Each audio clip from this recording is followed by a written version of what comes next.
हिंदी साहित्य में आइए सुनते हैं मुंशी प्रेमचंद्र द्वारा रचित देवी, एक लघु कथा। स्वर चंद्रशेखर। विशेष आग्रह, अगर आपको कहानी पसंद आती है तो कृपया लाइक, शेयर, सब्सक्राइब अवश्य करें। आप कहां से सुन रहे हैं और अपना शुभ नाम कमेंट बॉक्स में लिखना ना भूलें। धन्यवाद। रात भीग चुकी थी। मैं बरामदे में खड़ा था। सामने अमीनुद्दौला पार्क नींद में डूबा खड़ा था। सिर्फ एक औरत एक तकियादार बेंच पर बैठी हुई थी। पार्क के बाहर सड़क के किनारे एक फकीर खड़ा राहगीरों को दुआएं दे रहा था। खुदा और रसूल का वास्ता, राम और भगवान का वास्ता, इस अंधे पर रहम करो।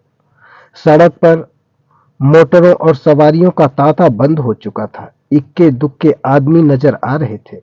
फकीर की आवाज, जो पहले नक्कार खाने में तूती की आवाज थी, अब खुले मैदान की बुलंद पुकार हो चुकी थी।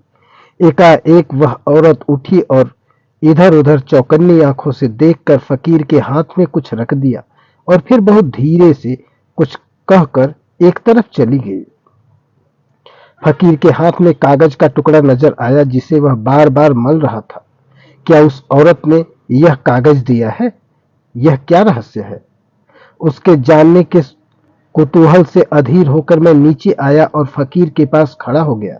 मेरी आहट पाते ही फकीर ने उस कागज के पुर्जे को 2 अंगुलियों में दबाकर मुझे दिखाया और पूछा, बाबा देखो यह क्या चीज है? मैंने देखा, 10 रुपए का नोट था। बोला, 10 रुपए का नोट है, कहाँ पाया? फकीर ने नोट को अपनी झोली में रखते हुए कहा, कोई खुदा की बंदी दे गई।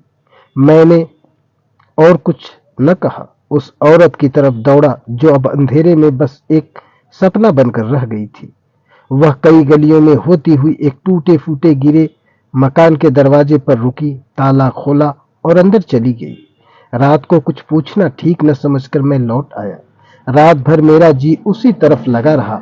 एकदम तड़के में फिर उस गली में जा पहुंचा। मालूम हुआ वह एक अनाथ विधवा है। मैंने दरवाजे पर जाकर पुकारा, देवी मैं तुम्हारे दर्शन करने आया हूँ। औरत बाहर निकल आई। गरीबी और बेकसी की जिंदा तस्वीर। मैंने हिचकते हुए कहा, रात आपने फकीर को? देवी ने बात काटते हुए कहा, अजी वह क्या बात थी? मुझे वह नोट पड़ा मिल गया था। मेरे किस काम का था? मैंने उस देवी के कदमों पर सिर झुका दिया। धन्यवाद।